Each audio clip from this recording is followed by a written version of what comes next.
네, 안녕하세요. 염승환 이사입니다. 자, 오늘 2025년 9월 2일 시장 함께 읽기 시작해 보겠습니다. 이제 장이 끝날 때가 거의 다 됐는데 일단 오늘 좀 정리가 돼서 좀 시작을 한번 해보도록 하겠습니다. 일단 오늘은 미국은 좀 휴장이었어요. 그래서 뭐 유럽은 좀 올랐고 미국은 휴장이어서 뭐 미국장은 오늘 말씀드릴 건 없고, 주요 이슈 중에 오늘은 근데 이슈가 거의 없어요. 뭐 별다른 이슈가 없어요. 뉴스가 이렇게 없는 날도 처음 봅니다.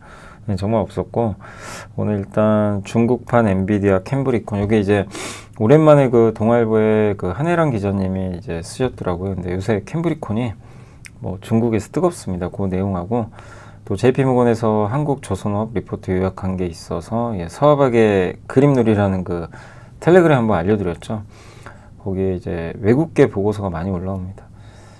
요새 뭐 조선주 뜨겁고요. 그리고 인류의 주자를 내보내도 점수 따는 건 다른 문제. 요건 이제 반도체, 알리바바 관련된 이슈고, 그 다음에 7월 온라인 쇼핑 지출에, 그리고 오늘 네이버 좋았죠. 근데 네이버에 JP모건이 네이버 탐방 갔다 온 것 같더라고요. 그 내용하고 원전을 받아들일 준비, 중국 에틸렌 설비 폐쇄 얼마나 가능할까, 연준 독립성 꼭 지켜줘야 되나, 또 8월 한국 수출 데이터 나왔죠, 어제.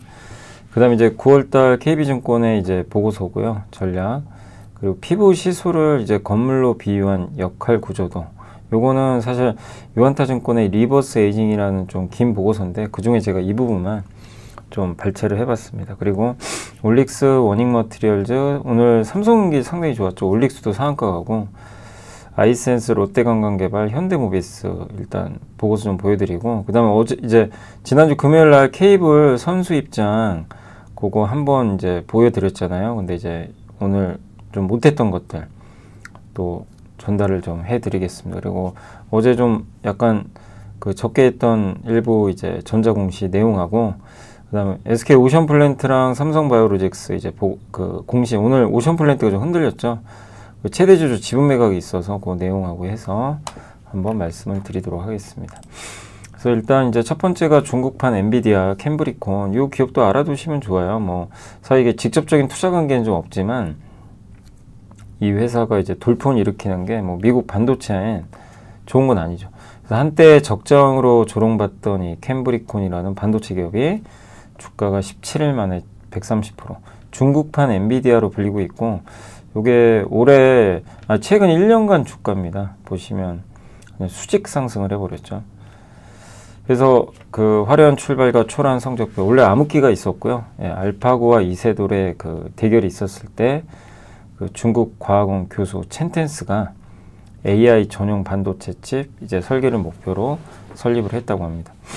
그래서 성공적으로는, 이거 처음에는 성공적인 스토리가 있었대요. 그래서 캠브리콘 출시해가지고 원A라는, 그래서 뭐 중국 과학기술대에 입학한 천재 과학자가 이끌고 중국 정부가 지원하면서 이제 선도 기업 되면서 급부상을 했고, 알리바바 화웨이의 투자 유치까지 성공을 했습니다. 중국판 나스닥인 상하이 거래소 가창판에 화려하게 데뷔를 했고, 공모가 4배까지 이제 급등을 하게 된 거죠, 주가가. 근데 뭐 돈을 못 본 거예요. 누적 적자가 9,700억. 사실 우리나라에서 망했겠죠. 9,700억을 어떻게 한 스타트업 기업이 감당을 하겠어요. 그죠? 예. 그리고 이제 미국 상무부의 거래 제한 기업 명단에도 포함되면서 직원까지 해고해야 되는 위기에 봉착을 했는데, 챗 GPT가 이제 처음 나왔을 때 주가는 이제 공모가에도 못 미치는 54 위안으로 추락을 했는데, 그때 어쨌든 이제 캠브리콘 뭐 사기였다, 뭐 스토리텔링에 속았다, 뭐 갖은 비난이 많았다고 합니다. 근데 이제 그 후에 이제 반전 스토리, 뭐 그냥 진짜 영화 같은 스토리죠. 캠브리콘의 암흑기는 미국 정부의 이제 반도체 수출 규제 때문에 반전을 하게 됩니다. 엔비디아 A100이라는 이제 AI 가속기, 그 칩 대체품으로 스위안 590을 출시를 한 거예요. 그러니까 엔비디아 칩이 이제 중국 수출이 좀 막혔잖아요. H100이나 A100. 그걸 좀 사양을 떨어뜨린 게 H20이죠. 그래서 H100 수출이 금지당하니까 캠브리콘이 이제 대체제로 이제 떠오르게 된 거죠. 그러니까 엔비디아 A100 성능의 90%. 근데 이게 가성비가 좋아가지고, 그리고 특히 이제 히트를 쳤던 게 바이트댄스 아시죠? 틱톡에. 여기가 이제 대규모 구매를 하게 된 거죠. 그러니까 이게 알려지면서 뭐 고객사가 늘어나고 흑자도 이제 내게 됐고 25년도에 캠브리콘이 이제 더욱더 성장을 하게 된 건데 중국 정부가 더 지원을 했던 거죠. 그래서 순이익이 1,000억 원, 이게 적자에서 2,000억 흑자로 바뀐 거예요. 예, 흑자가 2,000억까지 늘어나게 됩니다. 매출 총이익률도 36%. 그리고 이제 미국 정부가 또 H20 이제 수출까지 중단하고 중국 정부는 또 H20 쓰지 마라 이러니까 가격은 H20보다 좀 40% 싸거든요. 그래서 이제 이게 엔비디아 공백을 또 해소를 했고 중국 정부가 엔비디아 H20 칩에 보안 문제가 있다면서 기업들의 이제 구매 중단을 또 요구를 했고 그러니까 사실상 엔비디아 대신에 중국산 AI 칩을 사라는 명령을 이제 또 아까 말씀드린 하달을 한 거죠. 그래서 이제 그 후로 이제 상한가 가고 뭐 난리가 났던 거죠. 또 딥시크가 이제 AI 모델 V3 있죠. 이걸 업그레이드 했는데 캠브리콘이 이제 거기에 관련된 칩 유력 회사다 라는 게 또 거론이 되면서 또 상한가. 그러니까 중국이 중국을 사들이는 새로운, 그러니까 중국 내에서 중국 반도체 써서 AI 하겠다. 근데 이제 굉장히 과열돼 있잖아요. AI 반도체 중국 시장 점유율이 66인데 엔비디아가 캠브리콘은 1%, 화웨이나 미국 AMD도 못 미치고 올해도 이렇게 매출이 늘어도 4%. 이거밖에 안 돼요, 점유율이. 데이터 센터 분야로 좁혀보면 중국 시장 점유율이 23%인데 알리바바, 바이두, 화웨이랑 경쟁을 또 해야 되거든요. 근데도 이제 사람들이 왜 열광을 하냐면 유일하게 중국 증시에 상장된 AI 칩 전문 기업이라는 희소성이 있나 봐요. 경쟁 기업도 있는데 어쨌든 근데 AI 칩을 전문으로 하는 회사가 상장된 건 이제 없다는 얘기죠. 캠브리콘에. 그래서 AI 칩 설계라는 외길 전략을 택했고 다른 탈출구 없이 그냥 AI 칩에만 올인을 한 거죠. 그래서 이게 시사점 뭐냐면 결국 이게 미국의 수출 통제가 이런 이제 현상을 만들어냈다. 그러니까 수출 통제를 안 했으면 굳이 엔비디아 대체품을 찾지 않았겠죠. 이제 이런 내용이고 그래서 지금의 캠브리콘이 탄생을 하게 됐고 그 창업자는 이제 37조 원의 거부가 됐고 그때 23년도에 이 주식 팔고 나갔던 엔젤 투자자, 이제 당시 벤처 투자자들은 일찍 팔고 나가버린 거죠. 지금도 잠을 자지 못하겠죠. 너무 안타까워서. 이게 어제의 승자가 오늘의 패자, 오늘의 패자가 또 오늘의 승자가 되는 게 참 시장에 뭐 우리 인간의 뭐 어쨌든 운명도 그렇잖아요. 뭐 인생도 오늘은 패자 같은데 승자가 되고 오늘 잘 나갔던 그러니까 주식 투자도 마찬가지죠. 오늘 잘 나갔다고 방심하다가 망가지는 경우도 많고 참 뭐 기업의 운명도 그런 것 같습니다. 전 미국 이제 요즘에 워낙 이제 핫한 기업 중에 캠브리콘이라고 있으니까 뭐 이런 내용들이 있구나. 근데 엔비디아가 어쨌든 이런 기업들 때문에 최근에 빠진 거예요. 중국이 이제 막 급부상을 하니까. 근데 엔비디아를 따라갈 수는 없어요. HBM이라는 강력한 그 메모리 반도체가 중국에는 수출이 안 됩니다, 사실상. 안 되기 때문에 엔비디아의 그 고성능 칩 거기 HBM 요거를 이길 방법은 없죠. 어쨌든 이제 이런 고육지책으로 이런 기업들이 중국에 많이 탄생하고 있다. 그런 내용으로 이해를 하시면 좋겠습니다. 최근에 이런 이슈가 있구나라고 생각하시면 되겠고 요새 조선업 뭐 너무 좋죠. 뭐 뜨겁고 오늘도 뭐 기자재주들. 근데 이게 이제 JP모건이 이제 분석을 한 겁니다. 한국 조선업. 그래서 한국 조선소들이 진입하니까 이제 미국 시장, 미국에 들어갈 수 있는 시장을 6,170억 달러. 6,170억 달러면 몇백 조인가요? 한 800조 넘죠. 800조.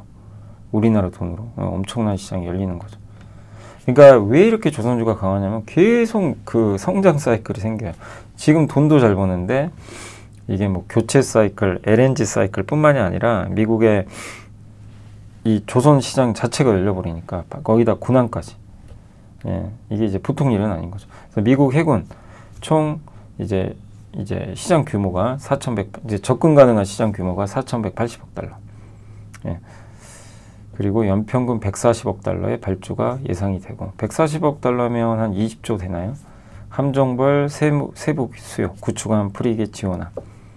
한국은 대형 수상함 제작이 강점이 있고 원가가 좀 경쟁력이 있죠.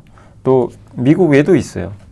아세안, 그 다음에 라탐은 어딘가요? 라틴 아메리카인가요? 여기 맞네요. 라틴 아메리카, 메나, 여기가 중동 쪽. 그리고 이제 캐나다의 잠수함 우리가 지금 수주 받을 확률도 있죠. 이런 것들. 또 산업 패러다임 변화, 왜 지금 해군인가? 글로벌 안보가 급변하고 있다, 안보 환경이. 그러니까 미중 전략 경쟁하면서 지금 트럼프 대통령이 이재명 대통령 만나서 뭐 배 얘기만 하잖아요. 배 좀 달라. 그러니까 노후 함정 교체 사이클. 미국은 너무 노후돼 있죠. 그래서 우리가 할 게 많고, 한국 조선업은 원래 상선 중심인데 이제 여기서 방산 중심으로. 현대중공업과 미포가 합병한 건 방산 때문이에요, 핵심은. 그리고 일부를 이제 해외 조선사를 싱가포르 법인 밑에 두고 한번 중국의 저가 배랑 경쟁하겠다. 이 두 가지 축인데, 근데 핵심은 미국 방산업 진출하기 위해서. 삼성중공업도 미국의 고남 이제 유지보수하는 회사랑 MRO 양해각서 체결을 했죠. 삼성마저도 하겠다는 거죠. 근데 한국은 뭐 너무 경쟁력 뛰어나죠. 원가 경쟁력, 납기 경쟁력, 최고 품질로 잘 만들죠. 그래서 이제 기업별로는 하나오션, 고남 잘하고요. 예. 그래서 단기 탑픽, 글로벌 잠수함 발주 촉매 가장 크다, 이런 내용을 좀 적어주셨고, 현대중공업은 이제 대형 수산함, 지원함 중심이고 공격적으로 증설하고 있고, 중장기적으로는 현대중공업이 가장 낫다. 여기 이제 미포까지 같이 가는 건데, 사실은 이제 둘은 한 몸이 되는 거죠. 예. 그래서 직접 원래 방산수혜가 제한적이었지만 이번에 합병하면서 방산을 하게 됐죠. 한국조선해양 이들을 또 지배하니까 당연히, 그래서 좀 제일 어떻게 보면 수혜주예요. 위에서 이제 이 그룹을 지배하니까요. 글로벌 해군 시장 교조 변화. 과거에는 유럽 방산 조선사 중심인데 고비용 조율. 근데 한국 조선소 진입으로 글로벌 경쟁 구도가 재편되고, 예, 그리고 중국은 해외 시장으로 가기는 건 불가능하고요. 예. 그래서 향후 10년간 아세안 이제 그리고 라틴 아메리카 이쪽이 한국 조선소의 주요 성장 축이 또 되고 있다. 그래서 굉장히 이제 왜 한국의 조선사가 좀 좋을 수밖에 없는 거를 이제 뭐 우리가 이렇게 한 번씩 정리만 해봐도 명확하게 그림이 그려지는 것 같습니다. 그리고 9월, 오늘이 9월 2일이죠. 잠깐만요. 전선이 빠지죠. 자, 반도체. 인류의 주자를 내보내도 점수 따는 건 다른 문제다. 그러니까 한투의 최민숙 황주태 연구원님이 알리바바가 이제 자체 AI 칩을 개발할 예정이라는 보도가 있었잖아요. 근데 그 엔비디아 입지는 흔들리지 않을 거다, 이렇게 한투에서는 진단을 내렸고, 아마존, 구글, 메타, 마이크로소프트, 오픈 AI 등이 모두 자체 AI 칩을 개발했거나 개발하겠다고 밝힌 바가 있는데, 그 이외에도 TSMC의 코어스 할당 중에 엔비디아 비중이 40%, 60%. 그러니까 TSMC가 만드는 저 이제 패키징이죠. 조립을 하는 이제 기술인데, 요게 엔비디아 비중이 40인데 60% 더 올라갔어요. 그러니까 엔비디아를 언젠간 대체는 하겠죠, 조금씩은. 근데 뭐 엔비디아를 빼고 말할 수는 없는 거고, 여전히 절대적으로 엔비디아가 점유율이 높습니다. 그래서 낮추긴 하죠. 빅테크들이 엔비디아 이제 너무 의존도 높으니까 단기간에 달성하기 어렵고, 쿠다라는 소프트웨어를 쓰기 때문에 그런 거죠. 엔비디아 칩을 써야만 하는 이유, 쿠다 소프트웨어를 써야 AI 개발이 가능해요. 그러니까 이게 이제 기술적인 경쟁력이 있는 거죠. 그 다음에 NVLink라는, 링크죠. 링이 아니라. NVLink라는, 그러니까 GPU 대 엔비디아 GPU 여기 이렇게 돼 있잖아요. 여기 36개. 요거를요, 연결을 해요. 예, 고속으로. 그걸 스케일업이라고 하는 건데, 그걸 하면 성능이 엄청나게 올라가죠. 이 서버 하나가. 그래서 이걸 통해서 스케일업 네트워크를 구축을 해서 누구도 지금 따라하지 못한 성능을 발휘하게 만드는 거죠. 그러니까 기존 방식이 PC 이제 I나 그 이더넷이라는 이제 통신 네트워크가 있는데, 요거 대비해서 이제 엔비디아의 NVLink를 이용하면 수십 배의 대역폭을 유지하면서 굉장히 저지연 그러니까 시간도 단축하고 지연되지도 않고, 그런 이제 기술력을 갖고 있어요. 그래서 GB200, GB300 서버에서 지원하는 NVL72 스케일업 네트워크는 서버 간 경계를 넘어서, 그러니까 7위는 72개. 그러니까 어떤 그림이냐면 위에 36개, 밑에 36개, 중간에 이걸 연결할 수 있는 스위치라는 게 있어요. 그래서 그걸 이 케이블로 연결을 해가지고 서로 주고받는 거예요. 예, 데이터를. 그러니까 근데 이게 하나의 GPU처럼 연결이 돼 있으니까 이 하나가, 그러니까 72개가 하나로 움직이는 거죠. 전 세계 유일의 기술입니다. 그러니까 정말 엔비디아가 천재인 거죠. 이런 걸 만들어냈으니까. 그래서 올해 1월에 CES에서 이제 젠슨왕이 그 가전 전시회에서 블랙의 아키텍처 소개하면서 이렇게 내놓은 거죠. 근데 구글도 있고 AMD도 이런 걸 안 하는 건 아니에요. 예. 근데 본질적으로 좀 다르다는 거죠. 그러니까 엔비디아의 NV링크를 따라잡기는 좀 쉽지 않다는 거죠. 근데 이제 AMD도 있긴 있는데 이건 8개밖에 연결을 못 한다고 합니다. 그래서 많은 기업들이 근데 엔비디아가 이거 독주하니까 이제 이름을 이제 자기네들끼리 만든 거예요. 알리바바, 애플, 아마존. 야, 우리 좀 엔비디아 의존도 좀 줄이자. 그래서 UA 링크라는 걸 만든 거예요. 이게 업계 표준. 그러니까 엔비디아 중심은 NV 링크, 여기는 UAL 링크, UA 링크. 대항하기 위한 건데 상용화까지는 시간이 오래 걸리는 거죠. 그리고 이제 알리바바 자체 칩 개발에는 중장기적으로 엔비디아 의존도를 낮추고자 하는 목적이 또 분명히 있다고 합니다. 근데 단기적으로는 화웨이 칩에 대한 불만이 또 있나 봐요. 클라우드에서 화웨이와 이제 경쟁을 하고는 있는데 어센드 칩은 화웨이 거예요. 알리바바가 이제 화웨이 걸 쓰고는 싶은데 여기에는 쿠다가 적용이 안 됩니다. 예. 알리바바는 쿠다를 하거든요. 쿠다를 이용해서 이제 그 AI를 이제 개발을 하고 있는데 엔비디아를 그래서 써야만 되는 거죠. 근데 화웨이는 이걸 지원을 안 해요. 화웨이 걸 쓸 수는 없는 거죠. 그래서 여기 나와 있죠. 알리바바가 개발하고 있는 자체 칩은 엔비디아 쿠다와 호환되어 엔비디아 생태계에서 단절되지 않는다. 예.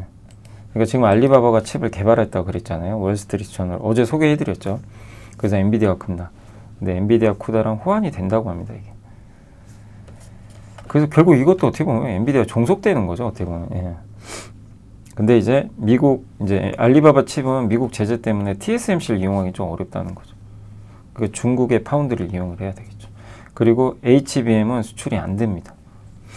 그래서 알리바바 자체 칩은 일부 저사양. 그러니까 저도 이렇게 생각을 해요. 아무리 해도 엔비디아 칩을 이길 방법은 없어요. 예. 그러니까 어느 이제 한정된 용도 하에서 쓰겠다는 거죠. 왜냐하면 엔비디아 칩을 쓸 수가 없으니까 규제 때문에. 그렇지만 핵심은 엔비디아 독점에서 벗어나고자 하는 노력은 계속 이어지겠죠. 근데 단기간 내에 이걸 달성하기 좀 어렵다라고 보시면 되겠고, 어쨌든 미국의 AI 패권에 위협이 되는 사건은 맞지만 아직은 이거 가지고 너무 확대 해석까지는 할 필요는 없고 너무 이르다는 거죠, 판단하기는.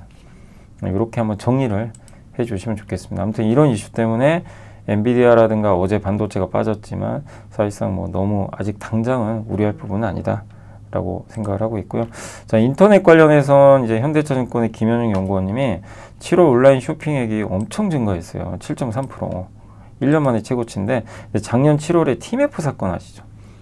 그거에 따른 기저효과가 좀 있었다고 합니다. 그래도 상반기에 2.2% 성장했거든요. 온라인 쇼핑이. 이거에 비하면 크게 성장한 거죠. 근데 일단 상반기만 놓고 보면 확실히 네이버 쿠팡으로 더 쏠려요. 그러니까 이게 TMF 사건 이후로 사람들이 일단 검증내 회사로 더 쏠려버립니다. 네이버 쿠팡 하자 그냥. 이렇게 돼버린 거죠. 네이버가 상반기에 거래액이 9%, 전자상거래 매출액이 16%. 그냥 놀라운 성장이죠. 아니 왜냐하면 지금 온라인 전자상거래 성장은 둔화되고 있는데 저렇게 성장하는 건 대단한 거고요. 쿠팡도 10%. 양사 모두 시장 평균 2.1을 상회하고 있는 거죠. 그게 쿠팡 거래액 성장률, 요 위에 보이시죠? 요게 쿠팡 쇼핑 매출액. 이게 증가율이죠. 네이버도 이렇게 증가 반전했고. 근데 카카오는 좀 꺾여버렸어요. 성장률이 둔화.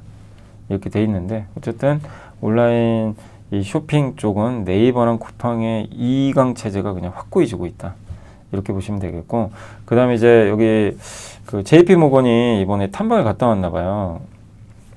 네, 네이버의 AI 전략만 제가 별차례 했거든요. 여기서 이제 여기 시장 이야기 바이 제이슨 요거 이제 운영하시는 그 텔레그램 운영하시는 분이 올려주신 거에서 요것만 좀 이렇게 좀 가져왔는데, 첫 번째 AI 검색은 구글의 AI 요약이나 챗GPT에 맞서기 위해서 연말까지 전체 검색의 20% AI 브리핑, 그 구글처럼 한다는 거죠. 그래서 검색을 하면 AI 브리핑이 먼저 떠요. 그래서 그걸 가지고 이제 수익화하겠다는 계획도 있는 것 같습니다. 그래서 내년까지 네이버 앱에 별도의 또 AI 탭도 만든다고 합니다. 그러니까 돈 안 되던 검색을 수익화하고 광고 효율을 높이겠다. 그리고 더 복잡하고 긴 검색 질문까지 흡수하겠다. 그러니까 저도 챗GPT에 물어볼 때가 있고 뭐 저기 퍼플렉시티에 물어볼 때도 있고 제미나이에 물어볼 때도 있는데 네이버에서 물어볼 때도 있어요. 네이버에 검색해야 되는 것도 있어요. 네. 특정 키워드만 딱 넣어서 뽑을 때.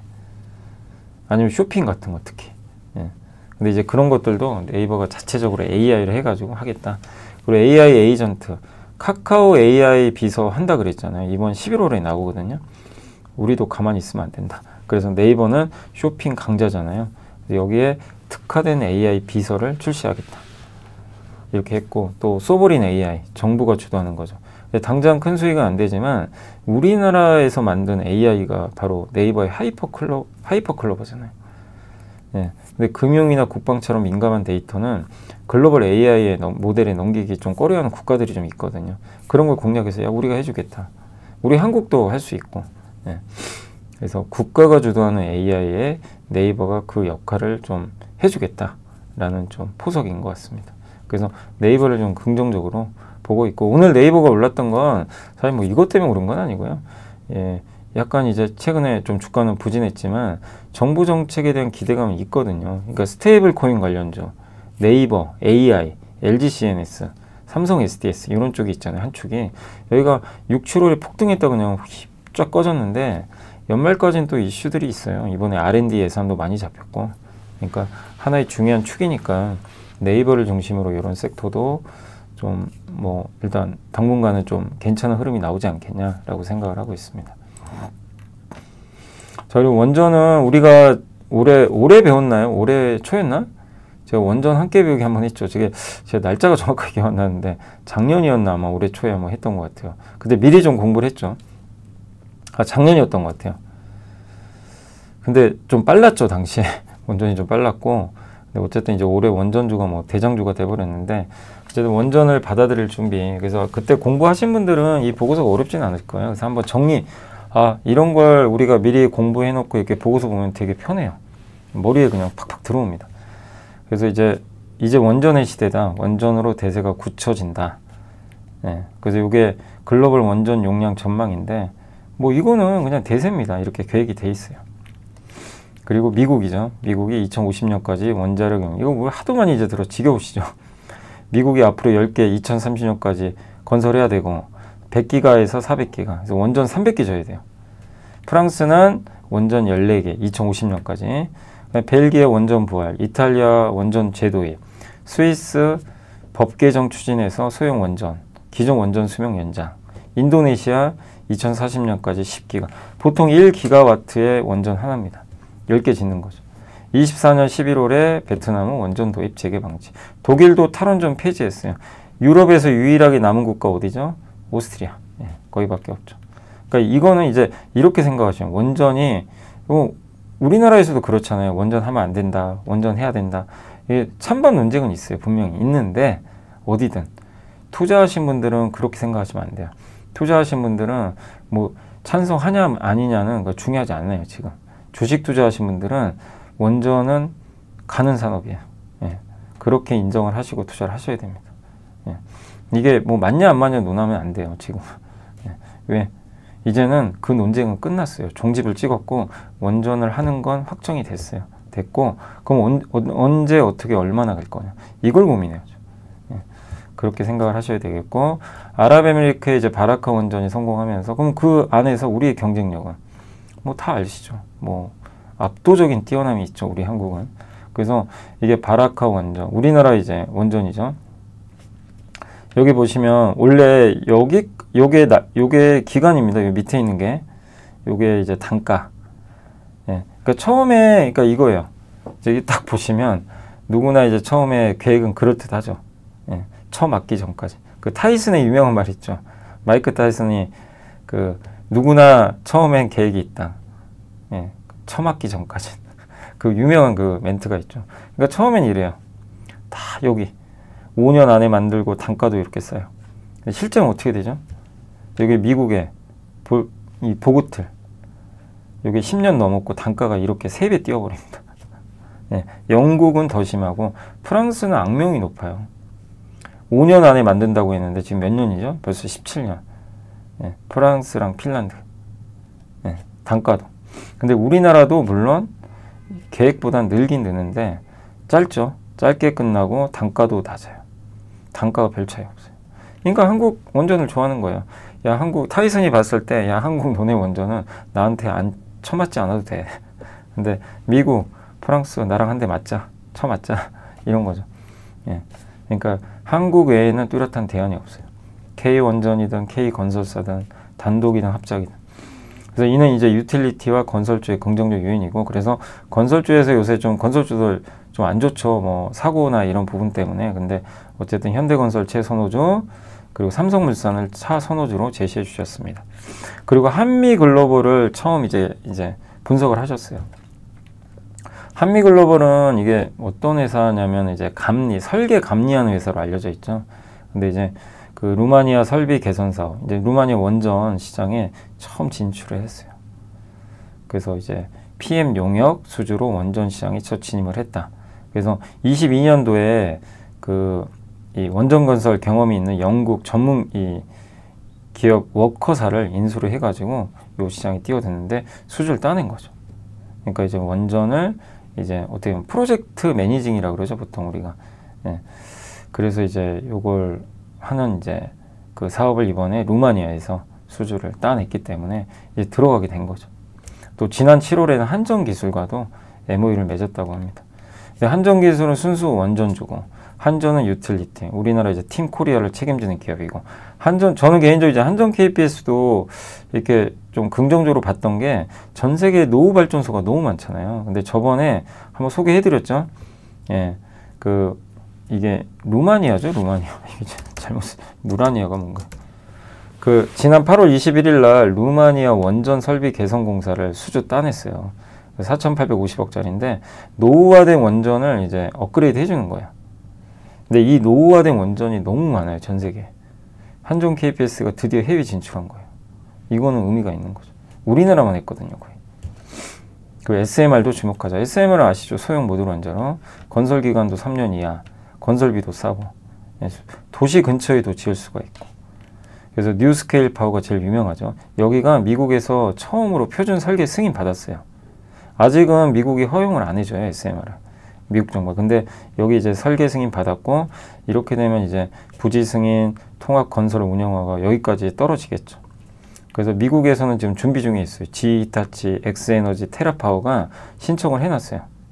그래서 이제 제일 먼저 한 건 뉴스케일 파워. 그래서 대부분 이제 데이터 센터나 산업부지, 태역 원전 부지를 활용한 실증 사업인데, 민간 전력소랑 다용. SMR은 게임 체인저가 될 수 있는데, 다만 상용화는 2030년은 돼야 됩니다. 좀 시간은 걸려요. 근데 여기에 이제 파트너가 한국이죠. 뉴스케일 파워는 두산 에너빌리티랑 삼성물산과 GS에너지가 지분을 투자해놨어요, 이 회사에. 두산 에너빌리티가 좀 많이 투자해놨죠. 1456억. 그리고 두산 에너빌리티는 또 테라파워, 엑스에너지에도 투자했고, 저번에 말씀드렸던 엑스에너지는 이제 DLENC도 투자를 해놨죠. SK그룹은 이제 테라파워에 또 3,500억이나 투자를 해놨고, HD 현대도 투자를 했고, 여기 이제 나와 있죠. DLNC도 있고, 삼성물산은 뉴스케일 파워랑 이제 루마니아에서 SMR 사업을 추진 중에 있습니다. 예.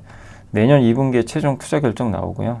그럼 이렇게 되면 삼성물산이 이제 건설을 해주겠죠. 현대건설은 이제 장문수 연구원님이 워낙 많이 이제 외치셨죠, 올해. 그래서 주가 그때 엄청 올랐는데, 현대건설은 미국의 홀텍과 이제 협력하죠. 예. 지식이 복리로 쌓이는 투자 정보, 믿음 가는 투자 정보 파트너 투원투게더 오픈. 투원투게더란 LS증권에서 제공하는 서비스로 투자자들에게 다양한 정보를 빠르고 정확하게 전달하고 모든 투자자의 성공 투자를 함께 하기 위한 투자 정보 콘텐츠 서비스입니다. 투원투게더는 투원 HTS, 투원 MTS, 사용하는 매체 어디에서나 접속이 가능합니다. 투원투게더 어떤 콘텐츠를 제공할까요? 해외 이슈는 미국 시장 마감 시황, 해외 수급, 해외 증시 일정, 해외 뉴스 등 주식시장 흐름 파악을 위한 해외 시황과 이슈들을 알려드립니다. 시장 읽기는 주요 뉴스 요약, 뉴스 해설, 뉴스 연계 종목 등 주요 뉴스에 대한 빠른 요약과 관련 이슈에 대한 정보를 알려드립니다. 종목 톡톡은 수급 특징주에 대한 분석과 투자 아이디어, 실적 속보 등 종목에 대한 다양한 정보를 알려드립니다. 보고서장은 리서치 센터에서 발행하는 보고서, 모닝 미팅, 공시, 그리고 증권사별 종목에 대한 요약 정보를 알려드립니다. 주식 배우기는 함께 배우기, 투자 상식 등 투자자들이 알아야 할 전문 지식과 투자 칼럼 및 자료에 대한 정보를 알려드립니다. 투원투게더와 함께 성공 투자를 만들어 보세요. 그래서 SMR 사고 올해 하반기에 하는 걸로 알고 있는데, 어쨌든 홀텍은 2030년에 SMR 300 요거를 상업운전을 목표로 하고 있고, 팰리세이즈 거기가 이제 미시건주의 그 원전이죠. 원전을 재가동하는 걸로 알고 있어요. 거기에 SMR을 이제 구축하는 거죠. 그래서 홀텍과 파트너, 그러니까 이렇게 파트너 맺어서 건설사들이 가기 때문에 긍정적인 관점으로 보고 있습니다. 자, 그리고 화학 쪽은 중국의 에틸렌 설비 폐쇄가 얼마나 가능하냐 이 내용인데, 한중일이 다 에틸렌 폐쇄를 해요. 그래서 이 7월에 이네오스 98만 톤 폐쇄 발표 포함해서 일본이 에틸렌 190만 톤 가동을 중단하고, 우리나라 이제 얼마 전에 발표됐죠. 전체 설비 한 20에서 30% 요거 설비 폐쇄 발표했고, 중국도 아마 발표를 할 거예요. 한중일 3국이 다 폐쇄 들어갑니다. 노후 설비. 그래서 중국은 워낙 증설을 많이 했는데 한 4.5% 정도 설비 폐쇄를 할 것 같고, 한중일 폐쇄 규모가, 그러니까 내년하고 내후년에 이제 이 3국이 폐쇄하는 규모가 790만 톤인데 신규로 증설하는 물량도 있잖아요. 요거 합치면 800만 톤. 그러니까 거의 없어요. 그냥 이제 0이 되고, 근데 수요는 증가할 거 아니에요. 수요 200만 톤. 그러면 이제 공급보다 수요가 많은 거죠. 이게 정말 오랜만이죠. 그리고 요때 그러니까 30년 이상 된 노후 설비, 요때 만들어진 거, 요거랑 20년 이상 된 설비 800년, 요게 각각 폐쇄가 될 거래요. 네. 중국이 이렇게 증설을 많이 했어요. 미친 증설이죠. 이러니 뭐 너무 힘든죠. 네. 근데 이제 이게 드디어 끝나간다. 그래서 석유화학 좀 숨통이 터질 것 같습니다. 자, 매크로랑 시황은 연준은 독립성이 지켜야 되니까 여러분도 한번 고민해 보세요. 리사쿡 연준 이사를 이번에 해임했잖아요. 이게 찬반 이제 갑론을박이 있는데, 한번 생각해 보세요. 인플레이션은 채무자는 싫어할 리가 없어요. 인플레이션이 물가가 상승하면 화폐 가치가 녹아요. 그러면 내 빚도 줄어요. 그래서 물가가 오르면, 물가가 많이 오를수록 이제 이 대출을 많이 받으신 분들 입장에서는 그걸 나빠할 이유가 없는 거죠. 10년 전에 대출 엄청 받아가지고 반포에 아파트 샀다면 그게 20억짜리잖아요. 그때. 지금 얼마죠? 60억. 엄청나게 올랐죠. 50억, 60억 되죠. 집값 인플레 이거 발생했다고 싫어하겠습니까? 예. 그럴 리는 없죠. 정부도 마찬가지예요. 그래서 정부, 지금 미국 트럼프가 맨날 금리 낮추러 가는 거예요. 빚이 많으니까 정부가. 그러니까 연준 독립성은 지켜지는 게 옳냐 그르냐로 가릴 필요가 없다. 그건 뭐 우리가 생각할 문제, 생각할 수는 있는데 투자는 그렇게 생각하면 안 되고요. 아베노믹스가 일본이 좋았나요? 나빴나요? 뭐 생각에 따라 다를 수 있죠. 이걸 판단할 수 있나? 근데 아베노믹스 때문에 무슨 일이 발생했죠? 어쨌든 일본의 엔화가 엄청 약해져 버렸죠. 주식시장은 좋아진 건 맞아요. 역사적으로 봐도 시대와 국가 상황에 따라 독립성이 강조된 시기가 있고 정부 협력이 강화됐던 시기가 있는데, 지금은 후자입니다. 막대한 부차, 이자 지금 문제가 현실화될수록 연준과 정부는 협력을 해야 돼요. 지금 분위기가. 그래서 트럼프의 전략은 그거예요. 자기가 원하는 사람을 연준에 꽂아 넣겠다는 거예요. 마침 쿠글러 연준 이사가 퇴임했고, 리사 쿡은 자기가 쳐내려고 하고 있고, 이렇게 돼서 연준을 장악하겠다는 거죠. 예. 근데 연준의 독립성이 지켜지지 않겠죠, 이러면. 그럼 무슨 일이 발생할까요? 예, 이걸 고민하자. 근데 개인적으로 생각해봐도 금융어박. 예, 그러니까 이 금리를 낮춰버리는 거예요. 그럼 인플레가 나올 거고, 그럼 자산 인플레도 생겨요. 물가만 오르는 게 아니라 내 자산값이 올라버립니다. 그래서 이게 되게, 만약에 이 논리에 동일하시면 장기적으로는 내가 어떤 현금을 갖고 있잖아요. 난 이 세상이 제일 안전한 예금에 넣을 거야. 이게 제일 위험한 행동이 될 수도 있어요. 이게 맞다면. 왜? 현금이 녹아버리거든요. 인플레가 발생해요. 자산이 올라요. 그래서 부동산, 주식 이런 걸로 바꿔야 돼요. 예. 그렇게 강제할 수밖에 없어요. 이 상황은. 그래서 아직 그게 시작됐다는 게 아니라 그럴 조짐이 있다는 거죠. 그리고 이제 하나투자증권의 이매훈 연구원님은 수출의 품목 및 지역별 격차 확대 중이다. 어제 이제 수출 발표했는데 변압기, 건설기계, 비미국 이쪽은 뭐 괜찮고요. 8월 수출은 1.3%인데 그래도 일평균 수출은 괜찮아요. 좀 괜찮게 늘었고, 근데 반도체와 선박만 좋고 그거 제외하면 2.4% 감소했습니다. 그러니까 반도체랑 선박, 자동차 이쪽이 좀 괜찮은데 나머지는 안 좋은 거죠. 대미국 수출은 좀 둔화되는 것 같아요. 관세 때문에. 그래서 반도체는 역대 2위. 반도체 제외하면 일평균 수출 안 좋고, 지역별로 미국 쪽은 좀 수출이 좀 적었고요. 중국이 좀 좋아지고 있습니다. 근데 이제 미국 수입 의존도가 높거나, 그러니까 미국이 대체하기 어려운 것들이 있죠. 그런 거나 상호관세 예외 품목은 대미국 수출이 메모리가 62%, 건설기가 39%, 변압기가 이렇게 증가를 또 했어요.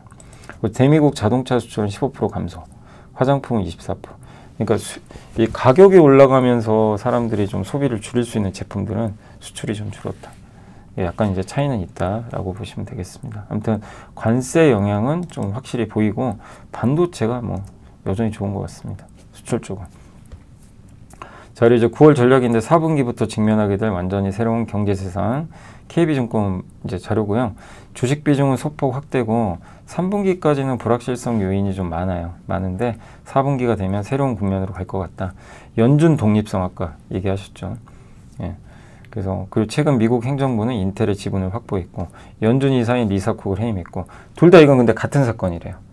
인텔 지분 확보랑 연준 이사 리사쿡 해임한 거. 국가가 개입을 하는 거예요. 그래서 여기 보면 연준 이사 7명이거든요. 여기 2명이, 요 두 사람 요즘에 무슨 얘기합니까? 금리 인하라고 외치고 있죠. 이 두 사람 반대한 거 아시죠? 금리 동결할 때. 트럼프 사람들이에요. 그리고 이 사람은 아드리안 쿠글로 이분은 나갔어요.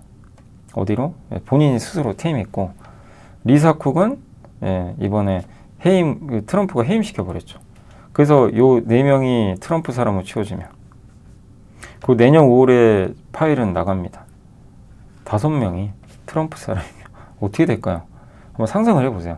금리 인하가 빨라질 수밖에 없어요. 그걸 우리가 그림을 그려야 되는 거죠. 이 두 사건은 트럼프 때문이 아니라 세계화에서 탈세계화, 시장주의에서 큰 정부로 넘어가면서 나타나는 현상이다. 그래서 50년마다 반복되는 이 주기에 트럼프가 끼어들었을 뿐이에요. 그래서 이게 보면 실제 그렇죠. 자유무역 시대, 제국주의, 탈세계화, 그리고 이때 또 냉전 시대, 이때도 탈세계화죠. 그리고 지난 이제 2차 세계대전 끝나고 50년 동안 세계화 시대가 열렸죠. 이때 중국이 급성장하고 우리도 급성장, 무역 때문에. 그리고 다시 탈세계화. 예. 이게 몇 년 갈 거예요? 50년 갈 수도 있어요. 예. 엄청 오래 가는 거죠. 이게 이제 시작된 거예요. 얼마 되지 않았어요. 탈세계화. 그래서 탈세계화 수혜주가 뭐예요? 전력기기, 방산, 조성, 원전 같은 B2B, 기업형, 국가 대상으로 수주하는 산업, 수주 산업이죠. 근데 다만 주식시장은 이걸 미리 당겨 반영하니까 많이 올랐잖아요. 그러니까 좀 늘어지는 거죠. 그러니까 아직은 갈 길이 남은 건 맞는데, 이제 어느 정도 좀 단기간에 많이 올라서 좀 부담은 된다는 얘기입니다. 단기적으로는. 리사쿡 연준이사 해임은 또 금융 억압과 맞닿아 있는 거죠. 아까 말씀드린 대로 금리를 낮춰야 되거든요. 근데 이렇게 금융을 억압해서 막 금리를 세게 낮춰야 되죠. 부채를 줄여야 되니까. 그러려면 이제 이거는 무슨 일이 발생하냐면 통화가 약세를 보면 달러가. 그 나라 통화가 약해져. 아베노믹스 뭐죠? 돈 풀어가지고 엔화 약세 만들었잖아요. 그래서 수출 잘 되게 만들고 그런 건데, 그래서 엔화는 약해졌고 달러는 강해진 건데, 미국이 이걸 선택했다는 건 미국 달러는 약해진다는 얘기죠. 근데 미국 달러 약해지면 우리는 반길 수밖에 없어요. 왜죠? 3자 현상이 나올 거거든요. 그러니까 뭐죠? 저금리. 우리나라는 금리 더 떨어질 가능성이 높죠. 장기적으로는. 저성장이니까. 그 다음에 저유가. 유가가 40달러대로 갈 수도 있고, 한 가지 더. 저달러. 이 조합이 만들어질 이제 구조가 형성되는 거죠. 그 달러 약세, 원자재 약세, 매운 드문 조합, 3조 호황 이후 40년 만입니다. 지금 우리나라에서 3조 호황이 올 가능성이 지금 있는 거예요. 그러니까 올해 우리나라 주가지수 수익률이 좋죠. 그래서 ETF 이렇게 국가별 보면 그리스, 폴란드, 스페인, 오스트리아, 한국, 이탈리아, 독일, 베트남인데 특징이 뭐죠? 원자재를 수입하는 국가예요. 수출하는 국가가 아니라. 그리고 비달러. 그래서 이번에 브라질이나 이런 이제 러시아 같은 국가가 주도주가 되기는 어려운 거예요. 그들은 원자재 수출국이니까. 유가 오를수록 좋죠. 근데 지금 그 사이클이 아니죠. 그래서 이게 좀 걱정되는 게, 근데 나중에 버블 생겨요. 이렇게 되면. 예. 근데 이제 그걸 만들기 위해서 트럼프가 지금 하고 있는 거죠. 버블이 올 것 같아요. 이 구조가 이어지면 내년 정도에. 올 수도 있죠. 그러니까 더욱더 이번에 뭐 오늘 뭐 증시 괜찮지만 시장이 많이 흔들리면 도망가시면 안 되고, 예, 갖고 있는 현금을 바꿔야 돼요. 자산으로 바꿔 나가죠.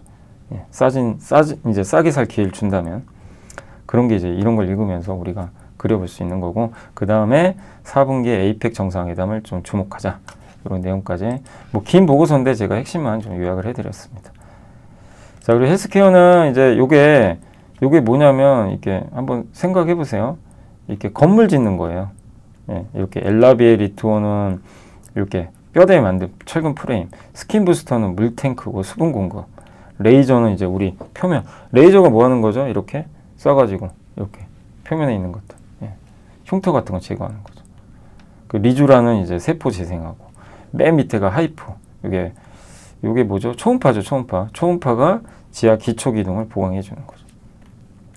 그래서 이걸 좀 설명해 드리면, 그러니까 이게 그 현재 헬스케어 피부 미용 의료기기 종류가 너무 많잖아요. 이제 그래서 건물에 빗댄 거니까, 기초와 뼈대를 다지는 거는 이제 그 초음파랑, 예, ECM이라고 하는데, 이게 이제 엘라비에 리투어죠. 그래서 건물이 무너지지 않으면 튼튼한 기초와 뼈대, 그러니까 지하 기초 기둥을 보강하듯 깊은 층을 리프팅 해가지고 기반을 만들어주고, 거기에 뼈대를 만드는, 뼈대는 엘라비에 리투어가 거기다 뭘 주죠? 콜라겐을 직접 넣어버리잖아요. 콜라겐이 뼈대거든요, 실제. 제일 중요하죠. 프레임을 만드는 거니까. 그래서 구조적 안정성을 높인 다음에, 그 다음에 이제 건물을 세워야죠. 벽돌, 벽체. 그래서 기초의 건물 형태를 만드는 건 필러는 빈 걸 채워주는 거예요. 여기 볼륨 효과 만들고, 리주라는 거기에 세포 재생, 회복을 유도하는데 벽을 메우는 수리기사, 바이오 스티뮬레이터는 아예 벽돌을 찍어내는 공장, 예. 그 수분과 내부 환경, 그러니까 건물 안에 물탱크를 만들어서 건물의 이제 내부 습도 쾌적함을 관리하는 게 이제 히알루론산이라고 보시면 되겠고, 그 다음에 이 외벽과 마감 공정, 레이저, 그 다음에 그 고주파, 보톡스, 이런 거는 건물이 완성되고 이제 외관을 아름답게 꾸며야 될 거 아니에요. 그래서 레이저는 잡티, 흉터, 피부결을 고르게 하고, RF는, 이 고주파는 고주파 레이저 장비는 건물 전체에 난방해 주는 거죠.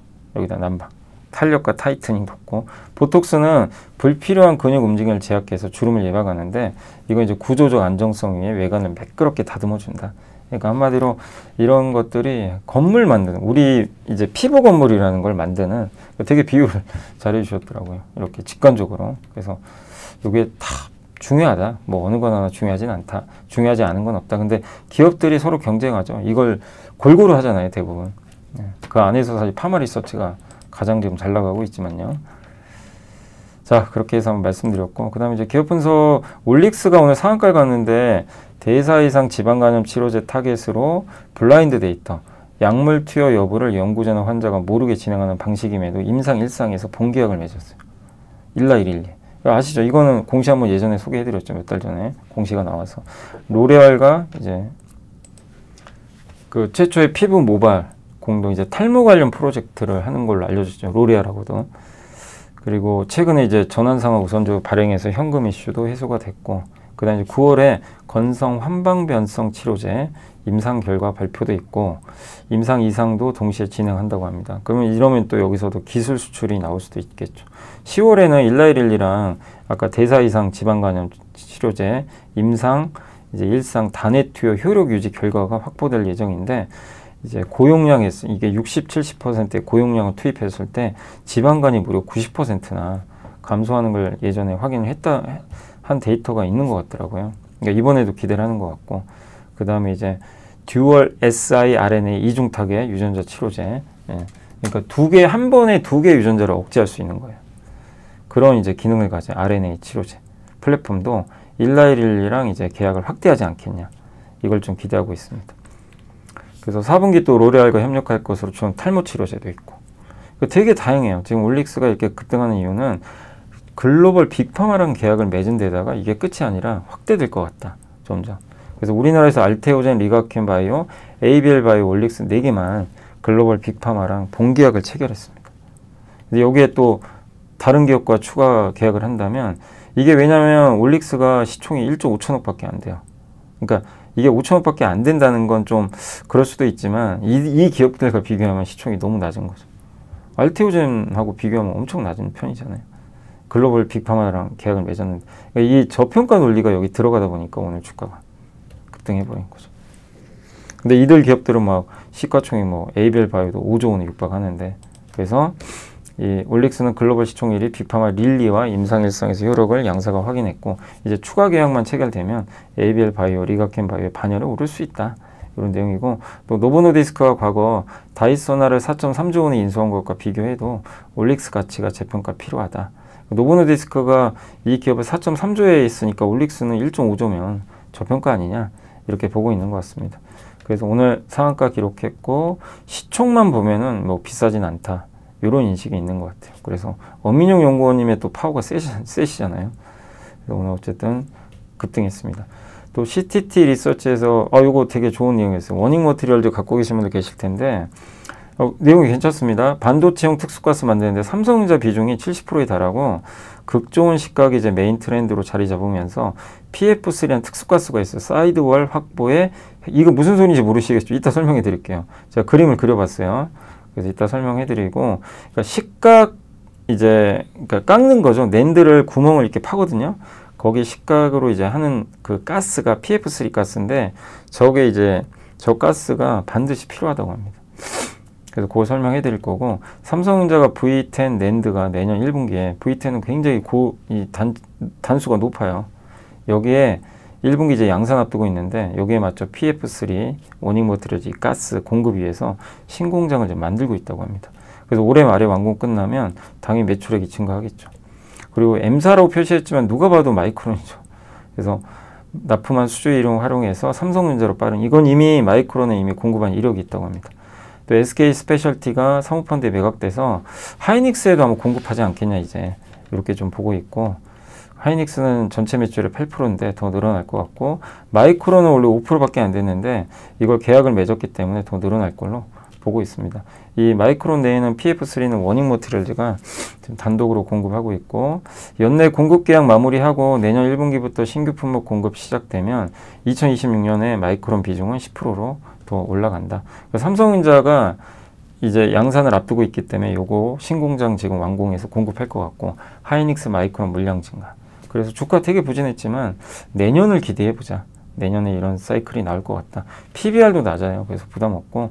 그럼 사이드월은 뭐냐면 반도체 식각 공정에서 형성되는 구조물의 수직 측벽의 끝벽, 사이드월이죠. 벽. 그래서 반도체 패턴 식각을 할 때 원하는 형태의 수직에 가깝게 깔끔하게 이렇게 식각을 해야 됩니다. 이게 안 되면 비스듬하게 패턴이 기울어지고 원하는 치수 정확도도 어렵고 3D 이제 적층할 때도 문제가 발생합니다. 근데 이게 이 PF3란 가스가 왜 주목받냐면 극저온에서 있죠. 아주 극저온에서. 저 극저온 장비 누가 만들죠? 유니셈, FSD가 만들죠. 이런 게 GST나. 근데 그 극저온에서 매우 정밀한 수직 시장을 또 가능하게 해주는 소재다 라고 보시면 되겠습니다. 3D 낸드나 디램 같은 경우 굉장히 이렇게 높게 세운 다음에 그 구멍을 가운데서 뚫어버려요. 근데 그 구멍 뚫을 때 보세요. 이렇게 기울어지면 안 되죠. 그림 잘 그렸죠. 이거 AI가 다 그려준 거거든요. 그래서 제가 설명하기 너무 좋습니다. 여기 보시면 이렇게 돼 있죠. 이러면 안 되죠. 어떻게 뚫어야죠? 밑으로. 근데 저게 우리가 봤을 땐 층이 1층짜리잖아요. 저거 뭐 어렵냐. PF3 가스를 넣어서 극저온에서 식각을 하면 저게 되는데 저거 400층까지 한다고 생각해보세요. 400층짜리를 저렇게 해야 돼요. 너무 어렵죠. 그래서 저 가스가 필요한 거예요. 이렇게 되면 망하는 겁니다. 아시죠? 그때 필요한 거예요. 그래서 직관적으로 딱 이해되시죠? 저렇게 엘리베이터를 깔끔하게 딱 깔아줘야 된다. 그때 필요한 게 극저온 식각 장비, 도쿄 일렉트론, 거기에 들어가는 온도 낮추는 칠러, 유니셈이나 FSD, 또 PF3 만드는 건 이제 워닝 머티리얼 다 정리되시죠. 자, 그리고 이제 삼성전기가 IM증권의 고희영 연구원님이 오늘 많이 올랐지만 테슬라 얘기를 해주고 있어요. 자, 삼성전자가 앞으로 테슬라에 공급을 할 텐데 그냥 계산은 아마 그 송명석 연구원님이 잘해주신 것 같고 연평균 880만 개 필요하대요. 웨이퍼가, 칩이. 예. 근데 원래 테슬라 칩을 지금 계산을 해보면 지금의 한 절반 정도 되는 것 같아요. 예, 한 400만 개 정도. 그러니까 앞으로 지금 이 투자에 의하면 테슬라는 칩을 2배 만들어요. 근데 그거를 삼성이 담당해 준다는 거예요. 엄청난 사건이에요. 이게 우리가 삼성을 하도 무시해서 그렇죠. 안 좋으니까 이게 의미가 엄청 큰 겁니다. 앞으로의 시대는 데이터 센터, 로봇 이런 시대인데 여기에 테슬라가 중심에 선 거 아시죠? 근데 삼성 손을 잡아버린 거예요. 이건 진짜 엄청난 사건이거든요. 삼성한테는 진짜 구원의 손길이고, 물론 잘 만들어야 되겠지만 또 누구한테 기회가 갑니까? 삼성전기, MLCC, 플리츠 BGA, 카메라, 이거 테슬라 이미 납품하는 거 아시죠? 더 늘어나겠죠. 전체 매출의 6%가 테슬라 비중이고, 카메라 70, MLCC 15, 패키징, 기판 15%. 테슬라형 칩 출하량은 장기적으로 2배 이상 커질 거고, 삼성전기도 2배 이상. 테슬라는 전기차, 휴머노이드, 로보택시 이런 데 다 들어가죠. 합산 출하량이 180대에서 670만 대. 그래서 같은 기간 칩 출하량이 390만 개, 1260만 개. 그렇게 되면 삼성전기 테슬라형 매출이 25년 6,080억에서 2034년 2조 원까지 늘어납니다. 물론 가정의 과정을 거쳤으니까 변수는 있지만, 그리고 테슬라가 로봇 사업, 피지컬 AI, 자율주행 일로 가니까 여기에 삼성전자랑 이제 전기가 핵심 부품사가 되는 거죠. 목표 주가를 올렸고요. 그리고 MLCC 업황도 좋아지고, 또 내년엔 굉장히 수급도 타이트해지는 플립칩 BJ도 오고, 플립칩 BJ가 좋아지면 대덕전자도 좋아지겠죠. 그리고 테슬라랑 연계된 사업이 장기적으로 이제 주식의 촉매제가 될 것 같다. 3분기 추정치도 올렸습니다. 요게 테슬라의 주요 세트, 그 다음 테슬라 세트별 칩 출하량, 그 다음 삼성전기의 테슬라형 매출, 부품별 테슬라형 이제 전망, 이렇게 급증하는 걸 예상을 한 거예요. 근데 삼성전기 주가는 비싸지 않다. 여기가 평균인데 이제 평균 정도예요. 삼성전기. 여기 잘 안 보이네요. 여기 이제 평균 왔어요. 그죠? 그러니까 싸다. 여전히 주가 아주 싼 건 아니지만 지금 올라왔어도 비싸진 않은 거죠. 자, 이제 아이센스는 연속 혈당 측정기 만드는 거 아시죠? 근데 이제 올해 상반기 매출 잘 나왔고, 지난해 연간 매출을 넘었어요. 연속 혈당 측정기. 그 다음에 자회사 아가매트릭스가 유통사인데, 여기가 구조조정 작년부터 해서 드디어 흑자 전환. 1년에 100억 까먹는 회사가 이제 흑자가 됐어요. 그래서 좋아질 것 같고, 또 주요 기대인 무보정 제품, 일일이 보정하는 게 힘들거든요. 그거 안 해도 되고, 3분기 영국의 연속 혈당 측정기 출시 예정. 그 다음에 보험 적용을 해야 되니까 폴란드, 체코에서 보험 등재 완료돼서 이제 6개국 완료. 핀란드 정부 입찰 시작으로 추가 입찰 진행. 그러면 이제 정부에서 하는 거면 여기에 일정 부분 매출이 확보되겠죠. 그래서 소수의 플레이어가 경쟁하는 시장에서 기술력과 가격 경쟁을 바탕으로 시장 침투가 더욱 가속화될 것 같다. 케어센스 에어2가 핵심인데, 여기 신제품인데 올해 내년 상반기에 국내 출시할 것 같고, 미국엔 28년. 그러니까 점점 갈수록 모멘텀은 많다. 중장기적으로 긍정적으로 여전히 보고 있고요. 롯데관광개발이 오늘 빠졌는데 뚜렷한 이슈는 없는데 아마 9월이 좀 밋밋할 수는 있대요. 8월까지는 너무 좋은데 여기도 나와 있지만 9월이 좀 쉴 수 있다고 합니다. 그래서 아마 주가 좀 약간 흔들렸던 것 같은데 10월엔 또 좋아질 것 같고, 그리고 베팅 그 테이블에서 베팅하는 한도가 있잖아요. 이걸 올렸어요. 1억으로. 고객의 이제 드로백 증가를 칩을 바꾸는 비중이죠. 카지노 칩으로. 2분기 기준 159개의 테이블을 운영 중이고, 9월까지 바카라 테이블 12개 확장하고, 포커 테이블 1개 확장 등 통해서 테이블 수는 166개까지 늘어난다고 합니다. 이런 늘린 테이블 및 베팅 금액 한도 등으로 10월 국경적 연휴 손님 맞이하면 숫자가 당연히 커지겠죠. 중국인 또 VIP 손님도 올 거고, 근데 서울 무비자 되면 제주도 무비자거든요. 서울보다 모멘텀 떨어지는 거 아니냐 이럴 수 있지만 영향은 미미하다. 어쨌든 제주도에서 중국 본토 항공편이 많기 때문에, 연결이 되기 때문에 서울 가시는 분은 서울 오고, 제주도 오시는 분은 제주도 오는 거죠. 시총이 1.3조인데 2.4조까지 내년에 보고 있더라고요. 그래서 지금 이번에 이 의견이 맞다면 이번 급락은 기회가 되는 거죠. 중장기적으로. 저도 카지노 좋게 보고요.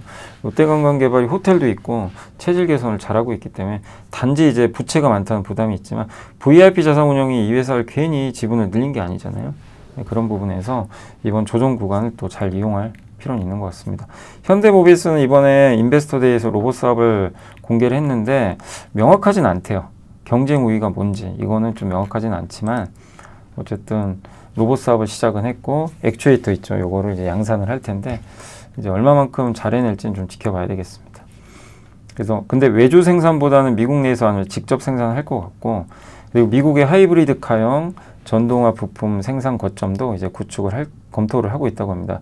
그러니까 전기차만이 아니라 하이브리드가 워낙 대세니까 이렇게 보고 있고, 그래서 전기차 20만 대, 미국 공장에서요, 예, 현대차에 하이브리드 10만 대, ER/EV는 이제 섞인 거죠. 어떻게 보면 이것도 하이브리드의 한 형태인데, ER/EV, 그러니까 한마디로 엔진인데 배터리를, 그러니까 이 배터리가 엔진을 구동하는 데 쓰여요. 예, 그래서 주행거리가 굉장히 길어요. 거의 10만 대 정도 구상을 하고 있습니다. 그래서 전동화 부품은 내연기관 대비 가격대가 높아서 품목관세 영향 최소화가 좀 필수적이고, 예, 그리고 그리고 이미 이제 미국의 현지 생산 확대 목적의 부지 및 공장 투자는 끝냈다고 합니다. 올해 누적 주가 수익률이 높으니까 이제 이런 의견들도 있을 수 있죠. 완성차 대비 좀 부담스럽지 않냐. 현대기아 못 갔으니까. 그래도 품목관세율이 지금 15% 발효돼 있잖아요. 여전히 각종 불확실성이 해소되지 않았기 때문에 완성차보다는 부품사가 낫긴 하거든요. 현대모비스 차익 실현을 공고를 할 만한 투자 의견 하향의 근거는 부족하다. 오히려 목표 주가 올려버렸습니다. 그래서 모비스, 저는 근데 모비스도 괜찮고 뭐 현대차 기아도 괜찮고 다 괜찮은 그림으로 봐요. 현대기아는 또 싸잖아요. 배당도 많이 주고. 뭐 너무 그걸 구분할 필요는 없는데 모멘텀은 확실히 현대모비스가 더 위에 있다. 이렇게 보시면 되겠습니다. 저 벌써 54분이게 시간이 많이 지나서 제가 전선 쪽은 내일 해드릴게요. 죄송합니다. 이게 좀 길어가지고 그래서 공시도 해야 되니까 그러니까 전선 관련한 건 제가 요거잖아요. 지난주 이제 금요일 날 했거든요. 하긴 했는데 요거예요. 요 제목 케이블 선수 입장. 그래서 한번 뭐 LS나 대한전선이나 뭐 이런 내용들도 한번 설명을 해드린 것처럼 정말 전선이 중요하다. 예, 저도 여기에 적극적으로 공감을 하고 그 후속편은 아무튼 내일 좀 해드리도록 하겠습니다. 예, 시간이 너무 많이 지나버렸네요. 자, 공시까지 하고 마무리할게요. 그래서 어제 공시 중에서는 조금 약간 좀 덜 설명했던 거 GNC 에너지 간단히 설명했는데 아무튼 DLENC의 김포 데이터 센터 여기 발전기를 공급하는 겁니다. 근데 SK랑도 이번에 공급 맺었고 네이버랑도. 그러니까 이 데이터 센터에 비상 발전기가 반드시 필요해요. 예. 그래서 비상 발전기 점유율 국내 1위니까 이게 계속 이어지고 있고 그 내용이고요. 사명은 커패시터 필름이라고 있어요. 친환경 자동차에 들어가요. 여기 이제 이석준 회장이 한 3억 정도 샀는데, 예, 다양한 이제 이런 친환경 자동차라든가 뭐 인버터라든가 변압기 이런데 커패시터 필름이 들어갑니다. 이렇게 생겼어요. 전기차 캐즘으로 좀 소비량이 정체됐지만 하이브리드도 들어가니까 드론에도 들어갑니다.